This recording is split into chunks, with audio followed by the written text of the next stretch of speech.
Essa é uma história que aconteceu há mais de 500 anos. A poderosa saga de um homem cujas ações mudaram o curso da história. É com muita honra que eu vou contar a história de Martinho Lutero, um monge, um sacerdote, um rebelde relutante que desafiou o poder e a força de Roma, uma posição perigosa a se tomar, e que, fazendo isso, acabou sem querer mudando o mundo inteiro. Deixa eu contar a vida extraordinária de Martinho Lutero, como ele deu início à reforma protestante, unificou a língua alemã e pôs em marcha um movimento transformador que teve consequências não apenas na Alemanha do século XVI, mas que justificou a decisão do rei Henrique VIII de rejeitar a autoridade de Roma e do Papa e estabelecer a Igreja Anglicana. Martinho Lutero moldou o mundo ocidental como o conhecemos.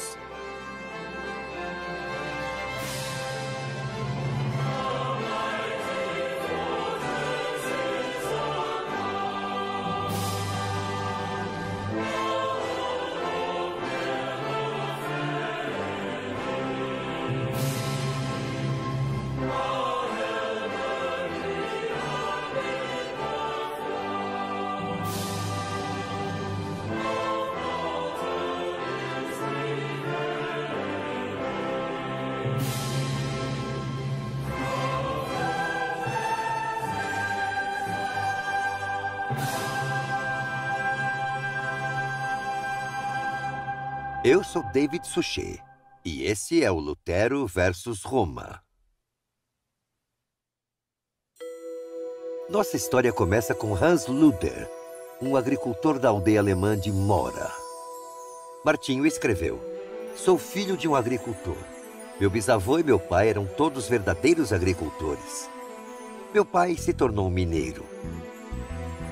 Era uma vida difícil para os mineiros naquela época. Eles trabalhavam longas horas deitados de costas em carrinhos de madeira apertados, nas profundezas do subsolo. Era um trabalho perigoso e muito físico. Com o tempo, Hans ansiava por uma nova maneira de ganhar a vida para sustentar sua esposa e família em crescimento. Ele era muito ambicioso e queria administrar ou talvez ser dono de um negócio de mineração de sucesso. Hans decidiu mudar com sua pequena família para a cidade de Eisleben, que era então um centro de extração de cobre. Em 1483, com sua esposa grávida, Margaret, a família se mudou para essa casa modesta. E assim, Hans Luther decidiu arriscar na mineração. Foi nessa casa que Margaret deu à luz ao seu segundo filho. Ele recebeu o nome do santo do dia em questão, Martinho. Como era tradição no século XV, o bebê era levado à igreja mais próxima para ser batizado no dia seguinte ao nascimento. A igreja local era a de São Pedro e São Paulo. A família podia vê-la da janela superior de sua casa. Sem que Margaret pudesse descansar após o parto, eles foram direto para a igreja para o batismo e a celebração familiar. Infelizmente, Eisleben não provou ser um empreendimento gratificante para Hans. Logo depois, ele mudou a família para a cidade vizinha de Mansfeld. Mansfeld tinha um grande castelo que datava do final do século XI. Na época de Hans Luther, esta era a poderosa sede dos condes de Mansfeld. Ambicioso e determinado, Hans pediu dinheiro emprestado e investiu em um negócio de fundição. A família não era rica de forma alguma, mas vivia uma existência modesta de classe média. Os Luther moraram nesta casa, que hoje serve como um museu interativo em homenagem a Martinho Lutero. Do outro lado da rua da casa original da família Luther, há um belo museu moderno que retrata a vida como era para a família na época. Margaret teve mais 8 ou 9 filhos, com 3 ou 4 morrendo jovens. Infelizmente, com a mortalidade infantil sendo tão comum na época, não sabemos o número exato de irmãos que Martinho teve. Ele era extremamente brilhante e estudioso, e o pai Hans reconheceu isso e decidiu que, independentemente dos sacrifícios, o filho deveria receber uma educação de qualidade. Aos 13 anos, ele foi enviado para a cidade de Eisenach, para uma escola que ensinava latim. Essa é a casa onde Martinho morou em Eisenach. Agora é conhecida carinhosamente como a Casa de Lutero. O Dr. Johann Birkenmeier, atual curador desse museu, nos conta um pouco sobre a Casa de Lutero e dos primeiros anos de Martinho em Eisenach. Bom, a Casa de Lutero é uma das mais antigas casas de enxaimel da Turíngia e foi completamente reformada há 2 anos e possui uma nova e permanente exposição. Estamos muito orgulhosos deste nosso museu bonito e moderno. A mãe dele tinha parentes em Eisenach e esperava que eles acolhessem Martinho, mas infelizmente não o acolheram. A família Cotta era uma família rica em Eisenach e decidiram que ele poderia ficar como hóspede em sua casa. E a casa de Lutero de hoje era a casa dos Cotta, a casa da família Cotta. Martinho frequentou a escola de latim onde se tornou perfeito em gramática latina e alemã. Hoje, essa escola popular é chamada de Colégio Martinho Lutero. Essa educação provou ser fundamental nos anos seguintes, quando Lutero voltou dramaticamente a Eisenach. Ele morou aqui por 3 anos como estudante e depois foi para Erfurt para se tornar um estudante.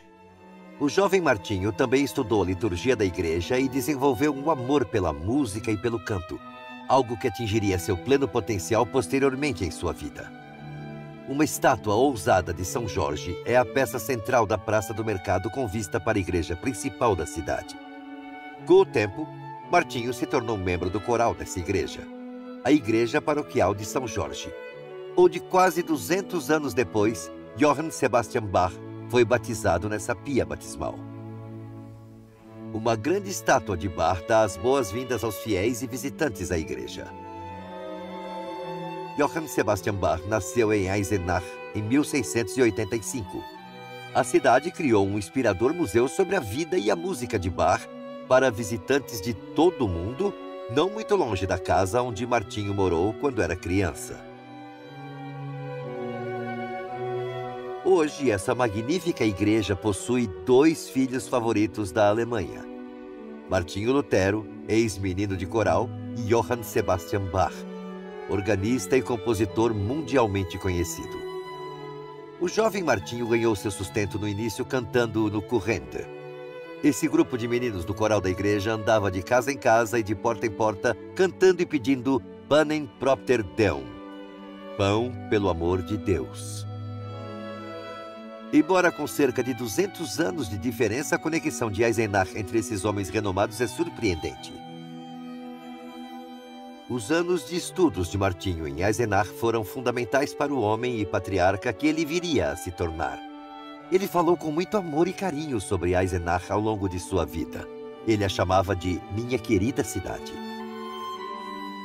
Mais tarde, nossa história retornará a Eisenach e seu famoso castelo de Wartburg, mas a vida desse jovem estava prestes a tomar um novo rumo.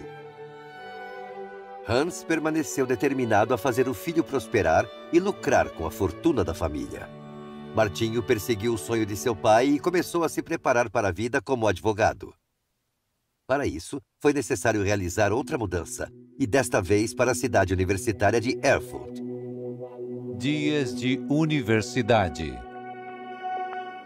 Erfurt hoje é uma cidade comercial moderna e vibrante que floresceu desde a reunificação alemã, com uma população de mais de 210 mil habitantes.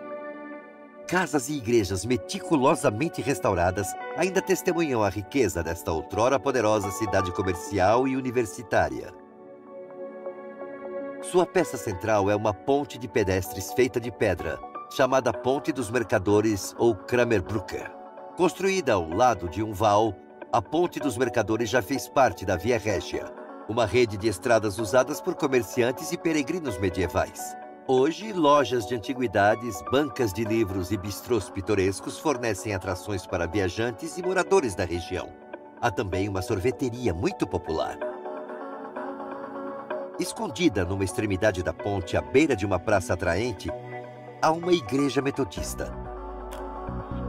Um braço do rio Gera atravessa a cidade ao longo das suas sinuosas praças inusitadas e monumentos impressionantes.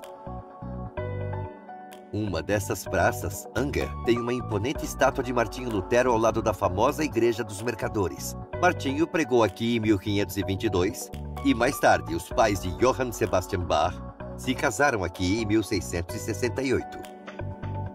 Martinho se mudou para Erfurt aos 17 anos para entrar na universidade, que já tinha uma reputação impressionante de 150 anos.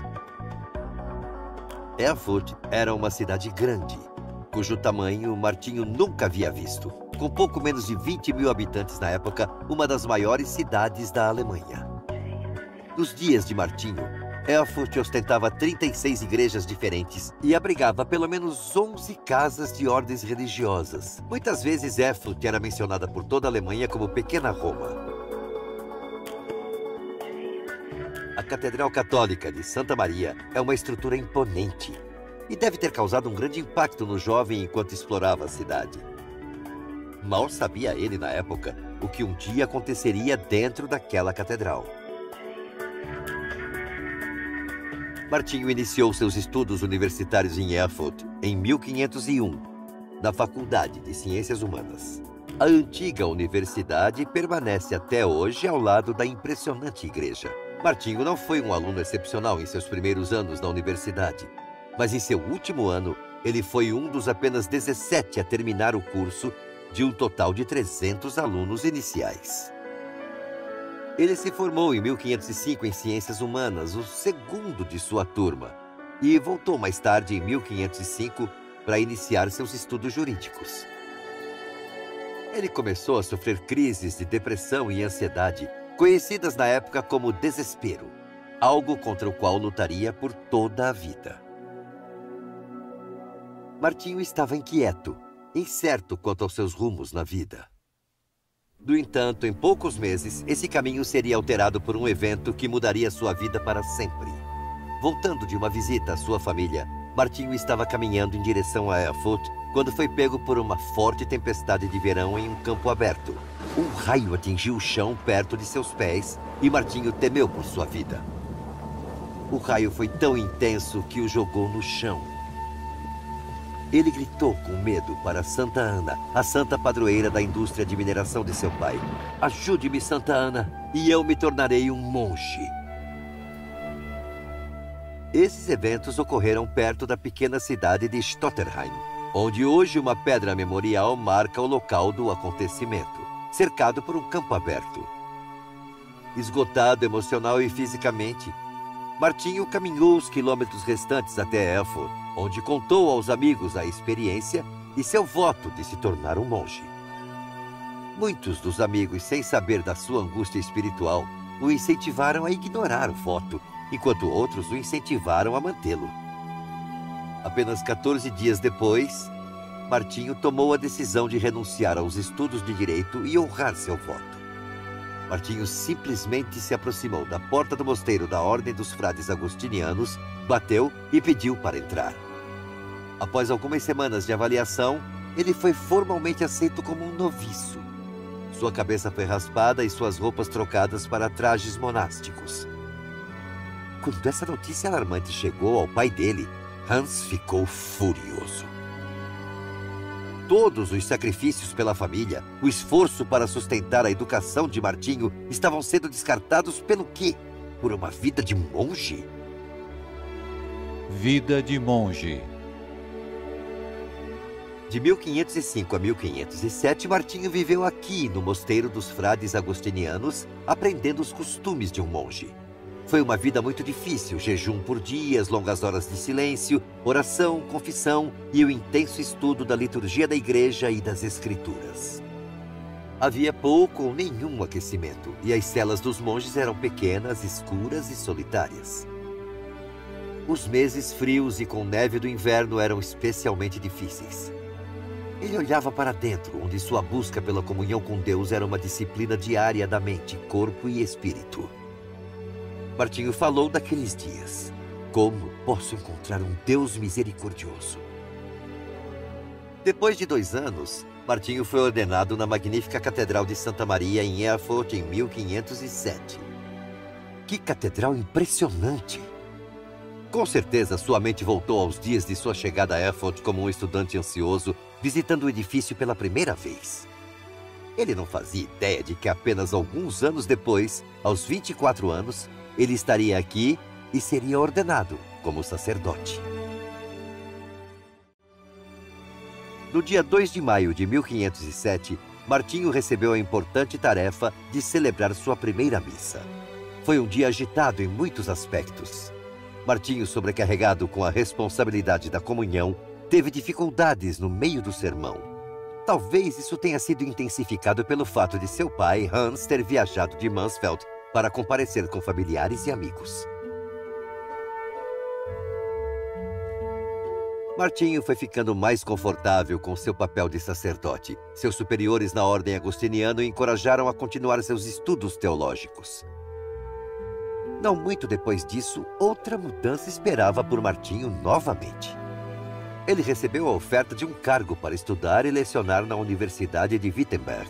A princípio, ele relutou em aceitar, acreditando que havia outros mais bem qualificados. Mas ainda com certa relutância, ele aceitou. As 95 teses. Em 1508, Lutero chegou a Wittenberg, a cerca de 210 quilômetros ao norte de Erfurt. Diferente de Erfurt, Wittenberg era uma cidade muito pequena, com apenas 3.000 habitantes, ocupando cerca de 400 casas, a maioria feita de barro. Wittenberg possuía apenas 2 igrejas e algumas capelas. Não havia uma grande catedral como em Erfurt. A universidade da cidade era recém-criada e, portanto, carecia do prestígio que Erfurt oferecia. Martinho encarou esse desafio com seu entusiasmo e comprometimento habituais. Ele ensinaria e, ao mesmo tempo, estudaria para o doutorado. Apesar das deficiências, Wittenberg tinha algumas características únicas que permitiriam que ele desempenhasse um papel fundamental em sua vida e na história. A cidade era uma das mais poderosas dos estados alemães, a capital do eleitorado da Saxônia.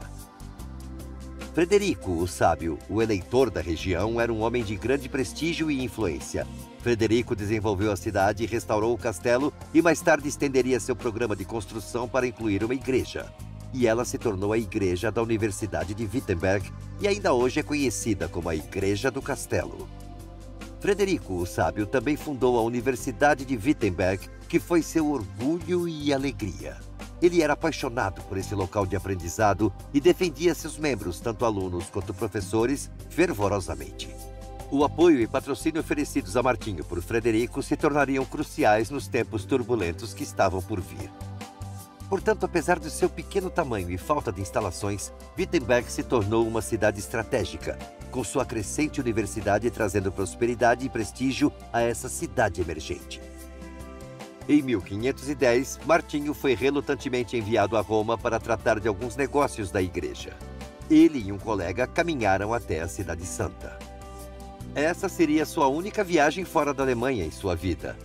E foi uma jornada que mudou sua vida. Essa era uma Roma não como a conhecemos hoje. A Basílica de São Pedro ainda não existia.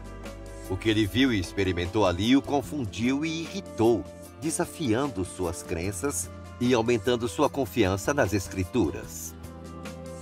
Depois de visitar Roma, Martinho voltou por um curto período para Erfurt, mas em 1512 ele se mudou definitivamente para Wittenberg. Foi durante esse tempo, por meio de seu trabalho diário estudando a Bíblia, trabalhando no livro de Salmos e depois Romanos, Gálatas e Hebreus, se preparando para dar palestras e pregar, que Martinho Lutero começou a explorar a questão da justiça de Deus. Como alguém pode existir diante de Deus como um pecador? Martinho percebeu algo revolucionário. A justiça e a salvação de Deus eram um presente e não deveria ser conquistada ou comprada. Ele vinha refletindo sobre o parágrafo 1, versículo 17 de Romanos. Porque no Evangelho é revelada a justiça de Deus. Uma justiça que é pela fé, do princípio ao fim. Como está escrito, o justo viverá pela fé. Essas crenças não eram novas. Outros haviam adotado essas ideias, mas sob Deus, O tempo e a tecnologia se combinaram para mudar o curso da história da igreja. Um panfleto impresso fazia toda a diferença. Nessa época, ele também mudou seu nome de Luther para Lutero. Isso pode ter sido um jogo de palavras, pois em grego, Martinus Eleutherius significa Martinho, o livre. Enquanto isso, em Roma, o Papa Leão X planejava construir uma grande basílica, a Basílica de São Pedro de Roma. Para angariar os grandes fundos necessários, o Papa elaborou um plano para vender uma indulgência plenária. Essa indulgência parecia fazer uma oferta extravagante, oferecendo a liberdade de anos de purgação no inferno que podia ser comprada para você, para sua família, para os amigos, vivos ou mortos. Ele nomeou Johann Tetzel para viajar e defender sua causa, basicamente para colocar medo nas pessoas e depois oferecer graciosamente uma saída, tudo por um preço. Quando Johann Tetzel visitou cidades próximas, vendendo certificados de indulgência, Lutero ficou furioso. Ele então decidiu escrever uma lista de 95 perguntas e proposições destinadas a estudiosos para que se juntassem a ele no debate acadêmico. Ele pregou a lista com martelo e prego na porta da igreja do castelo para abrir esse debate. Isso ficou conhecido como as 95 teses, e hoje, na mesma igreja do castelo, essas 95 perguntas estão gravadas em uma nova porta da igreja para que todos possam ver. Ele antecipou uma discussão entre especialistas em latim, mas o inesperado aconteceu. O texto foi traduzido para o alemão, reproduzido na imprensa, distribuído e amplamente discutido. Nos termos de hoje, ele viralizou. Em 14 dias, ele estava por toda a parte. Essa ameaça às finanças e ao fundo de construção do Papa acabou sendo relatada a Roma, e o Papa não ficou contente. Esse foi o começo de uma luta que Lutero não queria e nem previu. Não era sua intenção desafiar a autoridade papal, embora tenha sido visto dessa forma. Foi como uma luta pelo título, porém de categorias diferentes. O peso pena contra o peso pesado. Um monge alemão de uma pequena cidade contra toda a força e poder de Roma. Lutero versus Roma se tornou o evento principal que mostraria os dois combatentes disputando por muitos anos. Um dos primeiros rounds foi em A Dieta de Augsburg. No canto oposto de Lutero estava o cardeal Thomas Cajetan. A intenção evidente do cardeal era de que Lutero simplesmente se desculpasse e se retratasse e tudo estaria acabado. Mas Lutero nunca iria se retratar, embora seus colegas sacerdotes soubessem que isso seria o melhor para ele, uma vez que o fracasso poderia levar à prisão ou até à morte. Lutero manteve suas convicções e os desafiou a mostrarem nas escrituras onde ele estava errado. Depois do primeiro round, sem nocaute, Lutero saiu abalado e castigado, mas em pé. Ele teve que fugir rapidamente de volta para Wittenberg tarde da noite sob a proteção de Frederico o Sábio, quando as coisas começaram a ferver. Roma não gostou, ficou furiosa. E em 1518, o Papa acusou Lutero de heresia, o que obviamente não é o que um monge precisa em seu currículo. Certamente, esse era o nocaute que Roma buscava. Essa luta continuou por mais 2 anos, com os ensinamentos de Lutero ganhando impulso junto ao povo alemão e à igreja. Roma tentou mais uma vez acertar um soco devastador e em 1521 anunciaram que Martinho Lutero seria excomungado da Igreja Católica. E esse golpe doeu muito. Mas Lutero não vacilou, nem caiu. Roma o convocou mais uma vez para comparecer perante a Dieta de Worms, ou Conselho de Worms, uma cidade no oeste da Alemanha.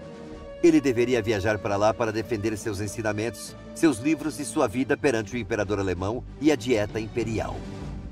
Ele estava tenso. Ele sabia que agora era muito sério. Ele passou a noite orando, atormentado pelo que teria que dizer, pois claramente entendia as consequências de suas respostas. Essa era uma situação de vida ou morte.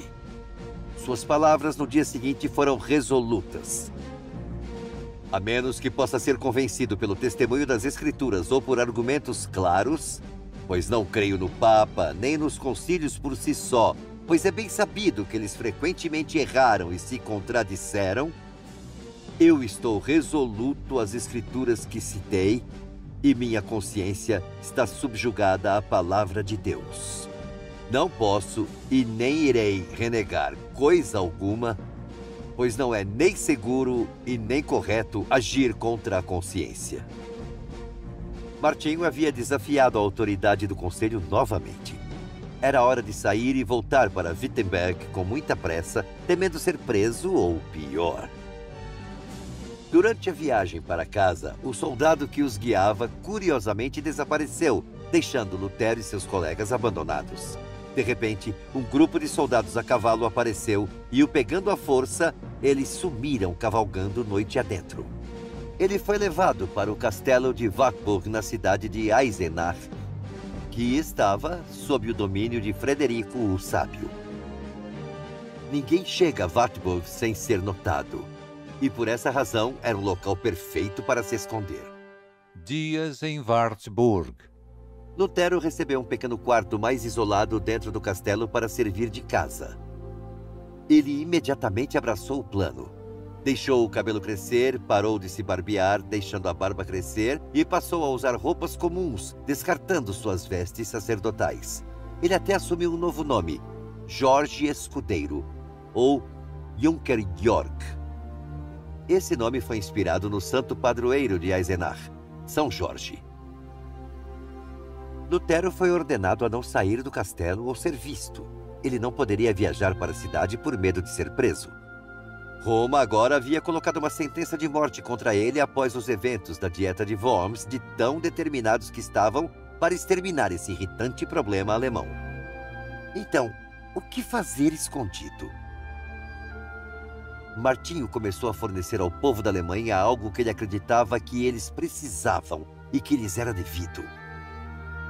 Ele traduziria o Novo Testamento para o alemão a partir do grego original, fornecendo ao povo a Bíblia em sua própria língua, não na língua de Roma, que eles não conseguiam entender.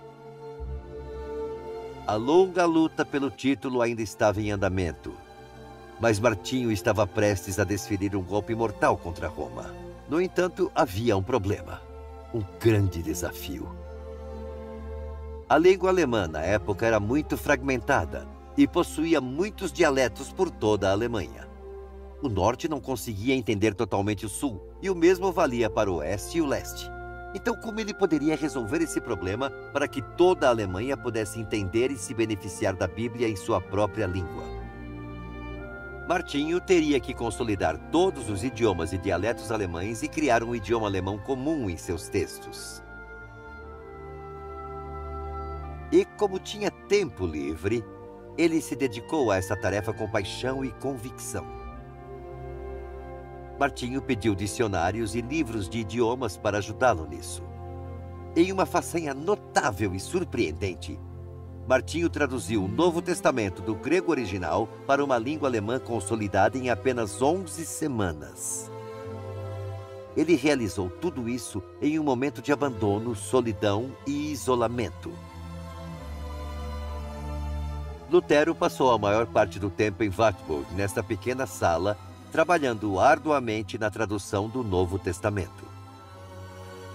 O osso de baleia, seu banquinho original, ainda está em exibição hoje. No entanto, enquanto ele trabalhava duro no castelo, alguns eventos perturbadores aconteciam no mundo exterior.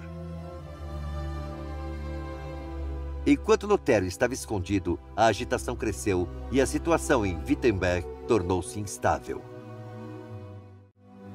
Martinho acreditava que a reforma seria realizada não com violência, apenas com a palavra.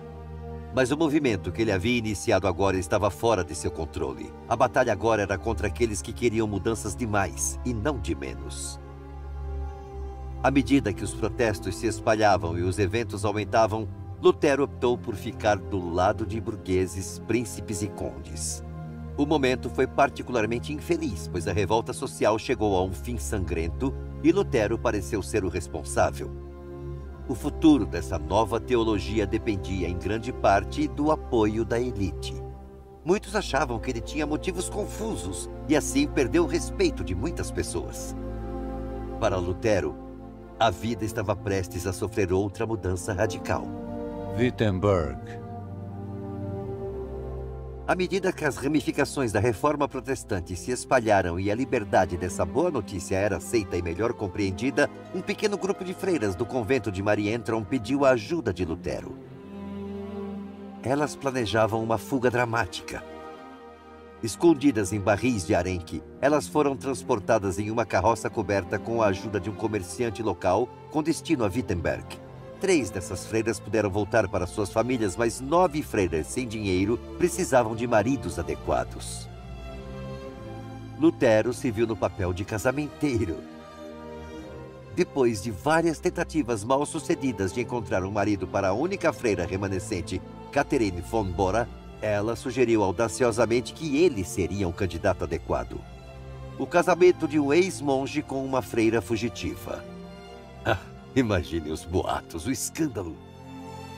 Bem no meio da revolta, quando tudo estava confuso, quando sua opinião estava em jogo, era um momento estranho para se casar.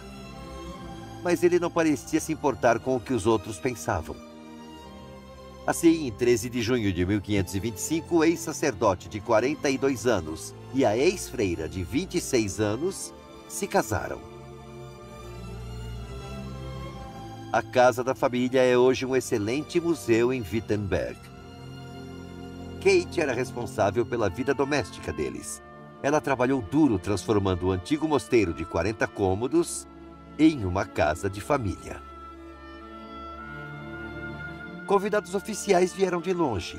Príncipes, delegados e até emissários da Inglaterra pedindo conselhos sobre o plano do rei Henrique VIII de se divorciar de sua esposa.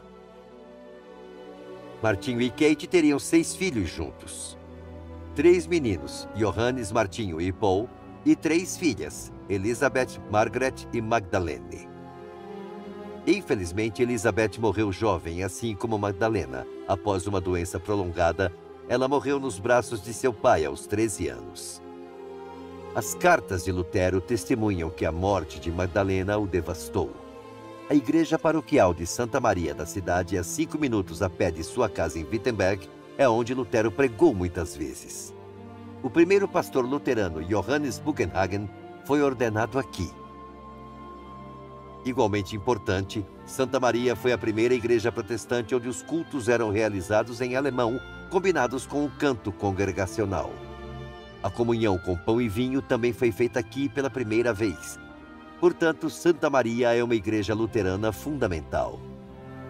A igreja da cidade é conhecida hoje como a Igreja Mãe da Reforma Protestante.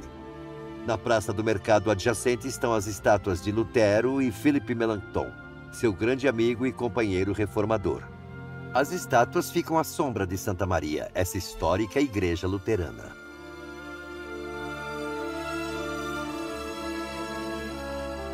As viagens de Lutero. Apesar de Lutero estabelecer a casa de sua família em Wittenberg, ele frequentemente viajava para muitas aldeias e cidades por toda a Alemanha. Ele era muito requisitado como pregador, professor, palestrante, além de reformador inspirador. Ele assumiu um papel não oficial como patriarca em seus últimos anos. Leipzig é uma dessas cidades famosas. Muitas vezes caminhando, ele viajou constantemente os 100 quilômetros de Leipzig até Wittenberg. Acredita-se que ele visitou a cidade cerca de 17 vezes. Em 1519, o mestre tipógrafo de Leipzig, Wolfgang Stockel, publicou os discursos de Lutero no debate de Leipzig, com uma xilogravura exibindo o reformador na primeira página. Essa primeira imagem dele também inclui uma rosa. A partir daí, a rosa ficou conhecida como emblema de Lutero, e a partir de 1530 ele a usou com um coração e uma cruz no centro como seu selo oficial.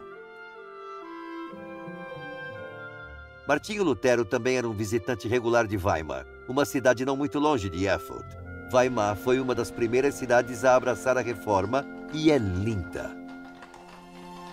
A belíssima igreja de São Pedro e São Paulo da cidade é apenas um dos muitos patrimônios da Unesco de Weimar e abriga o lendário altar tríptico de Cranach, iniciado por Lucas Cranach, o Velho, em 1552 e concluído por Lucas Cranach, o Jovem, após a morte de seu pai.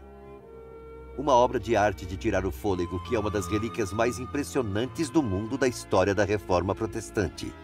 Essa igreja também abriga o Relicário de Lutero, um tríptico datado de 1572, retratando Martinho Lutero como monge, como Junger Georg e como professor.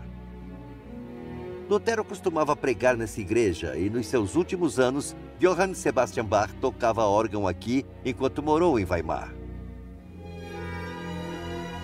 A doutora Judith Marquardt é secretária da Cultura e Esportes na Câmara Municipal de Halle e nos fala da importância de Halle na época de Lutero. Ele é muito importante para a história de Halle. Na verdade, ele teve muitos apoiadores aqui, mas a reforma não se estabeleceu de fato até 1541. E uma das principais apoiadoras foi Felicity van Terminas. Felicity van Terminas era membro da nobreza, mas ela não sabia ler. O filho dela era fascinado por Lutero e estudou com Lutero em Wittenberg e ensinou a mãe a ler a Bíblia. Lutero deu uma Bíblia para Felicity, e isso foi tão importante para ela que ela a leu intensamente agora que sabia ler. Marcou todas as passagens importantes e fez desenhos, porque queria reencontrar essas passagens importantes. Uma das coisas realmente importantes sobre essa Bíblia que Martinho Lutero deu a ela foi que ele escreveu uma dedicatória para ela de próprio punho. Martinho Lutero tinha muitos amigos aqui, mas também tinha muitos inimigos, e seu inimigo mais forte era o cardeal Albrecht. Ele era o verdadeiro adversário das 95 teses. E sempre que Martinho Lutero pregava em qualquer lugar, isso era relatado aos seus inimigos e ao Papa.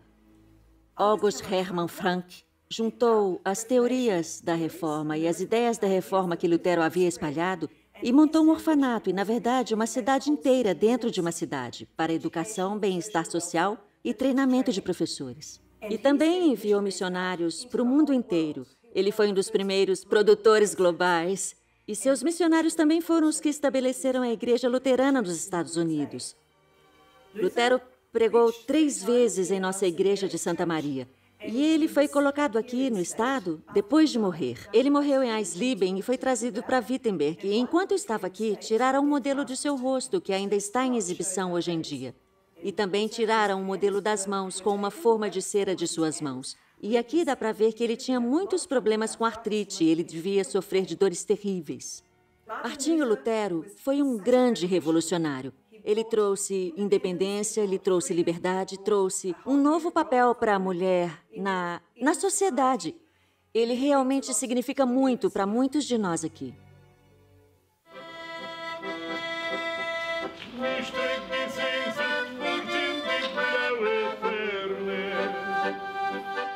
Lutero também visitou a cidade de Schmalkalden, apenas uma vez, mas foi uma visita muito significativa. Schmalkalden está localizada ao sul de Eisenach, na zona rural perto da borda sul da floresta da Turíngia. Mencionada pela primeira vez no século IX, Schmalkalden recebeu o título de cidade 400 anos depois. Hoje, é uma encantadora cidade mercantil com as melhores linguiças alemãs do estado da Turíngia. Uma vez por semana, a Praça do Mercado realiza uma deliciosa feira comunitária com barracas que vendem alimentos frescos, pães, queijos, geleias e uma grande variedade de produtos. Uma das razões pelas quais a cidade se desenvolveu foi devido à sua proximidade com os ricos veios de minério de ferro da região. A subsequente prosperidade da cidade é exibida em belos edifícios artesanais que foram restaurados no centro histórico da cidade. No centro da praça fica a prefeitura, o local da fundação e ponto de encontro dos líderes políticos da Liga de Schmalkalden durante as conferências que aconteceram aqui, tanto no passado quanto no presente. Da prefeitura é possível ver a feira na praça e a magnífica igreja de São Jorge, construída entre 1437 e 1509. Essa é uma igreja impressionante com 2 torres diferentes e um torreão pontiagudo com uma bela torre de relógio com a Virgem e o Anjo da Morte anunciando as horas. Martinho Lutero pregou nesse púlpito em 1537, na mais importante conferência da Liga de Schmalkalden para os mais famosos teólogos protestantes da época. Lá dentro podemos ver uma estátua de Lutero e a pia batismal do ano de 1560. Uma pequena câmara de exibição chamada de Sala de Lutero encontra-se acima, na parte frontal da igreja e do altar. Ela tem uma janela muito particular de onde o pregador e o culto podiam ser observados e criticados durante o culto sem que soubessem. A Liga de Schmalkalden era uma associação de 16 príncipes protestantes que juraram defender uns aos outros contra a oposição católica. Eles se reuniram na prefeitura de Schmalkalden em 1537. Lutero foi convidado a participar e liderar uma reunião especial da Liga de Schmalkalden que resultou em mudanças de longo alcance que ainda são relevantes para as práticas da Igreja Luterana hoje. Lutero escreveu os artigos de Schmalkalden, um resumo de seus pontos de vista em preparação para a primeira reunião da Liga. Ele investiu seu coração e alma nos artigos e eles são frequentemente chamados de confissões particulares de Lutero. Infelizmente, Lutero ficou doente com dolorosas pedras nos rins durante seu tempo aqui e não pôde apresentar seus artigos finais na igreja ou na prefeitura.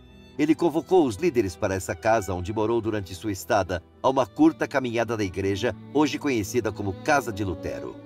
Aqui, nessa pequena sala, ele preparou os artigos finais e pregou, embora se sentindo muito mal. Acima do centro da cidade está o impressionante Palácio de Wilhelmsburg, uma residência renascentista construída no século XVI para os governantes de Hesse. Ele tem seu próprio museu, que é bem grande, além das excelentes vistas para a cidade, incluindo para a igreja de São Jorge e para o bairro ao redor. Dentro do palácio é uma pequena capela luterana ainda hoje em funcionamento. Ela oferece cultos privados e comunitários, além de concertos e batismos. Schmalkalden é uma pequena cidade pitoresca que também marca o início da trilha de peregrinação luterana. Essa trilha atravessa todas as principais vilas e cidades de Lutero, cobrindo mais de 1.200 quilômetros de Schmalkalden até Wittenberg. Uma característica da trilha de Lutero é a floresta da Turíngia. Essas belas florestas têm um charme e beleza com a neve do inverno. Havia o medo de que Lutero pudesse morrer durante sua estada em Schmalkalden devido ao seu grave ataque de pedra nos rins. Surpreendentemente, ele passou 8 dias sem urinar e sentia muita dor e desconforto.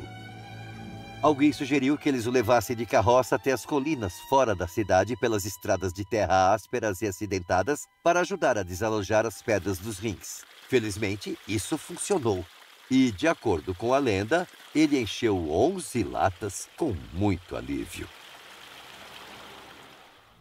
Martinho Lutero foi convocado para Sleben no início de 1546 a pedido dos condes de Mansfeld, que precisavam de seu sábio conselho e assistência na resolução de disputas. Ele estava longe de estar bem durante esse período e sua saúde estava piorando após ataques cardíacos anteriores. Nessa época, ele pregou seus últimos sermões em Sleben, criticando fortemente a comunidade judaica. Esses sermões são geralmente considerados um capítulo muito triste em sua vida posterior e que muitos acham difícil de compreender. Nem todos concordavam com seus pontos de vista, mas nessa época ele era um homem muito doente e talvez isso não ajudasse em seu pensamento e julgamento durante esse tempo. A igreja de Santa Maria em Wittenberg, igreja fundadora do movimento luterano há vários anos, colocou uma placa de desculpas à comunidade judaica em seu terreno, o que diz muito. Antes do jantar, ele reclamou de dores no peito. Esfregaram nele toalhas quentes, o que lhe trouxe muito alívio durante seus ataques cardíacos anteriores. Isso ajudou-o, acalmando, e logo depois ele fez um jantar agradável com amigos e 2 de seus filhos, Martinho e Paul. Ele parecia bem-humorado e até brincou. Depois de reconciliar meus caros soberanos, os condes, e se Deus quiser que me dê forças para viajar, então quero ir para casa e deitar para dormir em meu caixão para dar aos vermes um estudioso bom e gordo para consumir. Mais tarde, naquela noite, suas dores no peito voltaram ainda mais fortes e ele gritou: "Estou com dores e preocupado com meu peito como antes." Lutero sabia que seu tempo havia acabado e orou: "Meu Pai Celestial, Deus eterno e misericordioso, revelaste a mim, teu amado Filho, nosso Senhor Jesus Cristo, sobre quem ensinei e a quem professei minha fé, a quem amo e a quem eu glorifico como meu amado Salvador e Redentor, a quem os ímpios perseguem insultam e blasfemam. Receba minha pequena alma. E lá estava Martinho Lutero em seu leito de morte, expressando sua confiança no amor e na graça de Deus. Ele perdeu toda a consciência. O calor deixou seu rosto e pés. Às 2h45 da manhã, do dia 18 de fevereiro de 1546, Martinho Lutero, o grande reformador, respirou gentilmente pela última vez e suspirou com as mãos cruzadas. Antes de sua jornada final acontecer, seu corpo foi colocado para ser velado no altar da igreja de Santo André em Eisleben por um dia. Multidões se aglomeraram em sua cidade natal para prestar suas homenagens. Alguns levaram até escadas para subir e olhar pelas janelas devido ao número de enlutados que estava na igreja. Teve início então a lenta jornada de volta a Wittenberg. Foi uma procissão e tanto. O caixão foi levado em uma carroça puxada por cavalos e acompanhado por vários enlutados, incluindo um conde de Mansfeld com cerca de 45 cavalos na procissão. Os sinos das igrejas tocaram em praticamente todas as aldeias ao longo do caminho, com as pessoas saindo para fazer parte da fila e oferecer condolências. A rota passou por Halle, Bitterfeld e Kemberg. Como em Eisleben, a igreja do mercado de Halle foi tomada a noite toda por enlutados que choraram, cantaram salmos e oraram durante a noite toda. Finalmente, a procissão chegou às portas de Wittenberg, onde membros da família, representantes do eleitor da Saxônia, o reitor da universidade, professores e alunos se juntaram a uma cidade em luto. Hoje, ele está enterrado na igreja do castelo, a igreja da Universidade de Wittenberg, onde milhares de visitantes de todo o mundo visitam, refletindo silenciosamente sobre a vida de Martinho Lutero. Aluno, professor, monge, sacerdote, tradutor, marido, pai, autor, músico e patriarca. Tudo isso descreve esse homem notável. Martinho Lutero não era de forma alguma um santo, mas o grande reformador viveu uma vida cheia de convicções apaixonadas. Desde o relâmpago que mudou sua vida como um jovem estudante até seu leito de morte, ele colocou sua fé profundamente em seu Deus. Ele era sincero em suas convicções, mesmo à custa de sua vida. Hoje, a Igreja Luterana leva seu nome e está espalhada por todo o mundo, com um extraordinário crescimento recente por toda a África. Sem Lutero e a Reforma Protestante, onde o mundo estaria hoje? Foi um ponto de virada crítico na história da Igreja e, na verdade, na própria história. A Reforma mudou o cenário político e religioso da Europa. Literatura, arte, música, investigação científica, educação, ética protestante do trabalho, capitalismo, sufrágio feminino, abolição da escravatura. Tudo isso tem raízes na Reforma Protestante. Para o mundo, a Reforma abriu caminho para uma intimidade com Deus, baseada na graça, não nas obras. A música sacra também floresceu, fluindo de compositores como Bach, Handel e Mozart. Embora com intenções mais egoístas, o rei Henrique VIII olhou para Lutero e para a Reforma Alemã para a eventual ruptura da Inglaterra com Roma. Henrique também enfrentou Roma, mas era um rei agindo em nome de uma nação e não um monge insignificante de uma pequena cidade universitária emergente na Alemanha. A luta de Henrique com Roma levou ao estabelecimento da Igreja Anglicana e, posteriormente, a Reforma Anglicana, o que é outra história. As ramificações dessa mudança na história mundial remontam à Reforma Alemã. O legado de Lutero é imenso, difícil de resumir. Seu lugar na história é gigantesco. Seu amor pela música e versos profundo, como pode ser ouvido em seu grande hino Ein Festburg ist unser Gott. Poderosa fortaleza é nosso Deus.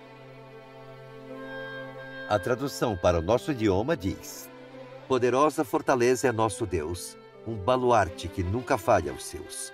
Nos socorre de males e inundação, nosso inimigo ainda nos causa aflição. Nos dê a mão contra o mal, o rei das trevas infernal.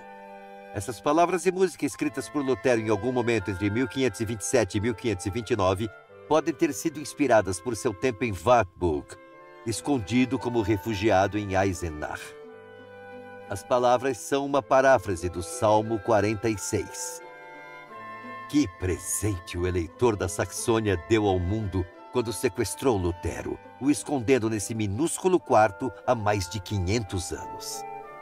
Para a Alemanha, ele forneceu uma Bíblia em sua própria língua, reformou a fé, deu a eles sua própria língua unificada e sua própria igreja. Ele estabeleceu a esperança e a independência como nação. Então, que melhor maneira de concluir nossa história sobre a vida de Martinho Lutero do que ouvindo o grande hino de Lutero com imagens de Eisenach e do castelo de Wartburg. Martinho Lutero, nós te agradecemos.